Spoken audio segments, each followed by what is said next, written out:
Asterisk, asterisk. When being strong becomes the cage, you can't escape. Asterisk, asterisk. Welcome to Soft Girl Era, the sacred pause Black women have been waiting for. I'm your host, LeAnne Dolce, pronounced Dolce, like sweet softness whispered in French. I'm your guide from burnout to boundaries, from doing to being, from strong to soft, and loving every second of it. Today, I had the profound honor of sitting down with Yasheika Harrison, a woman whose story will shake you, break you open, and remind you that survival is not the same thing as living. Yasheika Harrison is a force, a truth teller, a mother, a grandmother, and someone who is redefining what it means to be strong in a world that has demanded her strength without ever asking if she had anything left to give. Her voice, her pain, her faith, and her refusal to stay silent are making the world a better place, one honest conversation at a time. She is proof that when we speak our truth, when we name our grief, when we refuse to carry the weight alone, we give permission to thousands of others to do the same. That is legacy. That is power. That is Yasheika Harrison. Let me tell you something right now. We have been lied to. We have been told that strength means silence, that faith means you don't cry, that being the strong one means you never get to fall apart. And Yasheika Harrison is here to tell us no more. Here's what nobody tells you about being the strong one: it's a trap, it's a cage with no key. You become the person everyone calls when the world is falling apart, and nobody asks if you're falling apart too. You're the first one in your family to graduate, the first one to build something, the first one to hold it all together. And when you finally break, people look at you like you've committed a crime, like you weren't allowed to be human, like your pain is an inconvenience, like your exhaustion is betrayal. Yasheika Harrison knows this intimately. She has been the strong one her entire life. And in 2025, life didn't just test her, it shattered her. Her mother passed away. Her son was shot 6 times. 6 times. Her sister in law is battling stage 4 cancer. And in the middle of all of this, she's supposed to smile, show up, keep going, keep believing, keep being strong. But here's what Yasheika said to me, and I want you to hear this clearly. She said, 2025 hurt me to the core, but the truth is, I've been hurting all my life. I've always wanted my mom to be here for me growing up, but now she's gone forever and I can never get her back. That right there is the truth we don't say out loud. We act like this one year, this one tragedy, this one loss is what broke us. But the reality is, we've been breaking for years, decades, lifetimes. We've been carrying grief we never had time to process because we were too busy being strong for everyone else.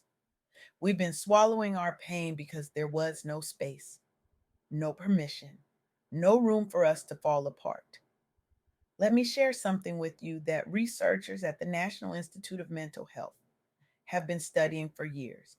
Black women are socialized into something called the strong Black woman schema. It's this invisible script that says you push through trauma, you take care of everyone, you minimize your own pain, and you never ever ask for help. And researchers have found that this script is killing us. Literally, higher exposure to traumatic events, violence, sudden deaths, health disparities in families. And on top of that, we face cultural pressure to never show vulnerability and limited access to mental health care that actually understands us, that sees us, that honors our full humanity. But here's what's changing: community based mental health programs, faith based support groups, and Black women like Yasheika Harrison are standing up and saying, I deserve to grieve loudly. I deserve to be angry. I deserve to be exhausted. And I deserve help. For decades, racism, sexism, and economic stress have built a culture where many Black women are expected to carry it all and never break, even when losing multiple loved ones or dealing with gun violence and illness in the family.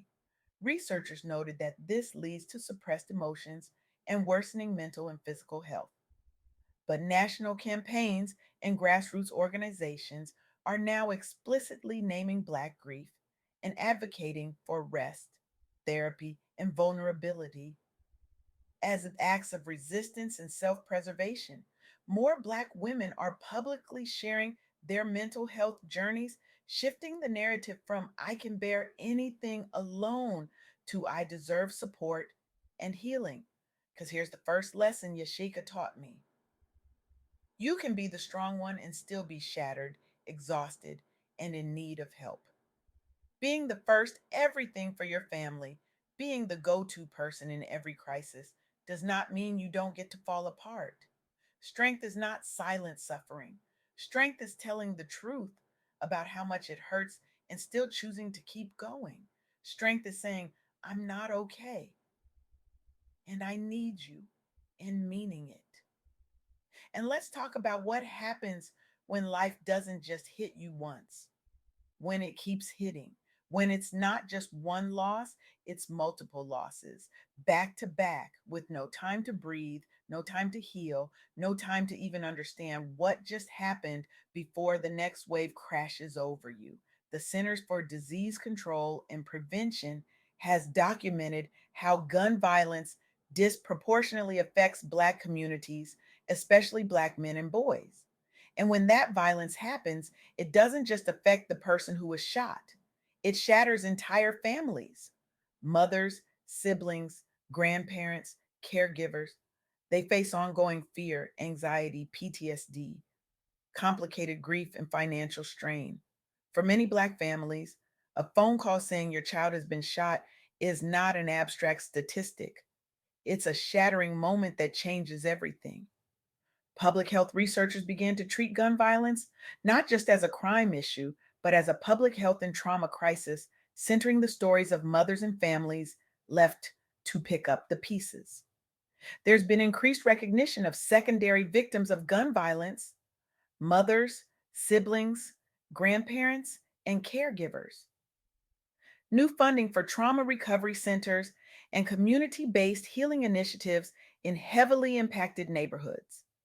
This work underscores that experiences like Yasheika's, getting the call that her son was shot 6 times while already grieving her mother, are part of a documented pattern of compounded trauma in Black families. It affirms that her pain is real, systemic, and worthy of serious mental health and community response, not just personal strength. For Yasheika, getting the call that her son was shot 6 times while she was already grieving her mother, that wasn't just trauma. That was compounded trauma. That was life saying, you think you've hit your limit? Let me show you. There is no limit.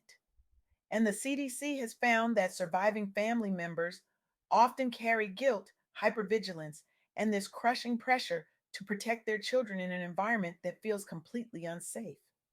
But here's what's powerful: when communities provide trauma informed counseling, hospital based violence intervention teams, and partnerships between public health and faith organizations, families start to heal.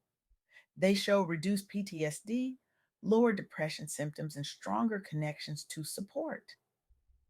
And that's exactly what Yasheika is doing by speaking her truth. She's creating space for other mothers, other families to say, this happened to me too, and I'm not okay, and that's okay. Which brings me to the second lesson: multiple traumas don't cancel your purpose, they clarify it.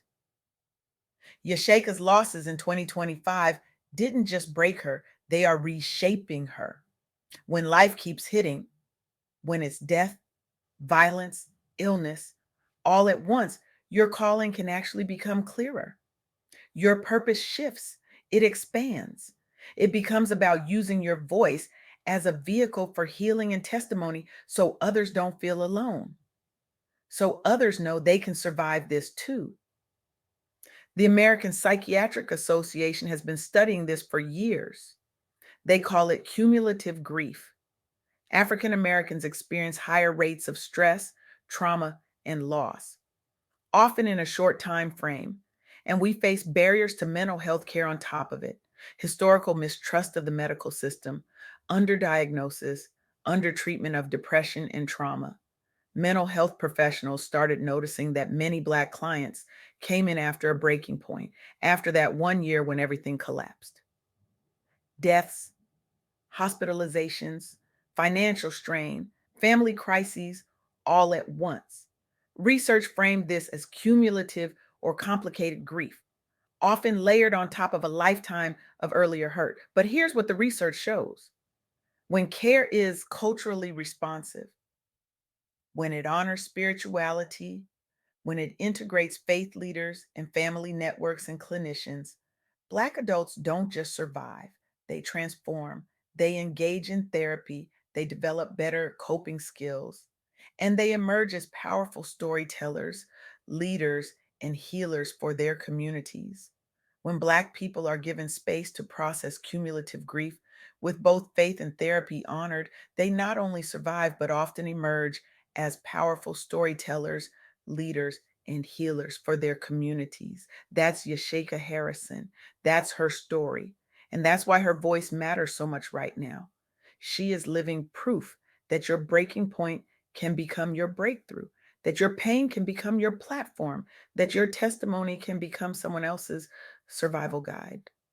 Now, let's talk about the third lesson because this one is going to set some of you free. Faith and mental health can sit at the same table.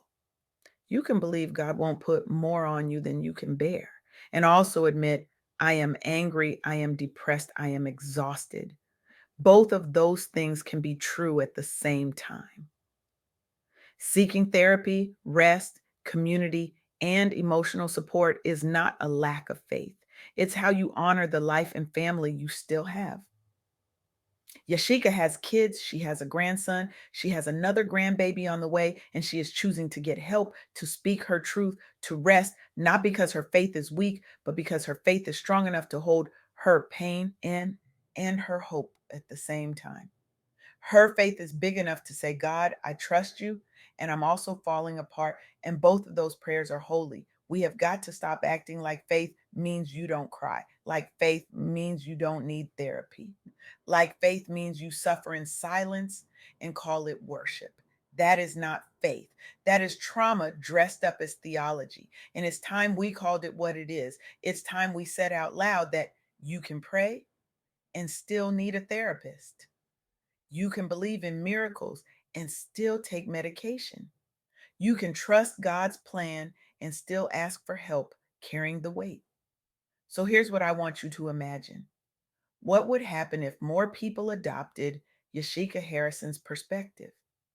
If more Black professionals, leaders, and families said, I can be deeply hurt, I can still believe in God, and I can still speak openly about my pain, what would change?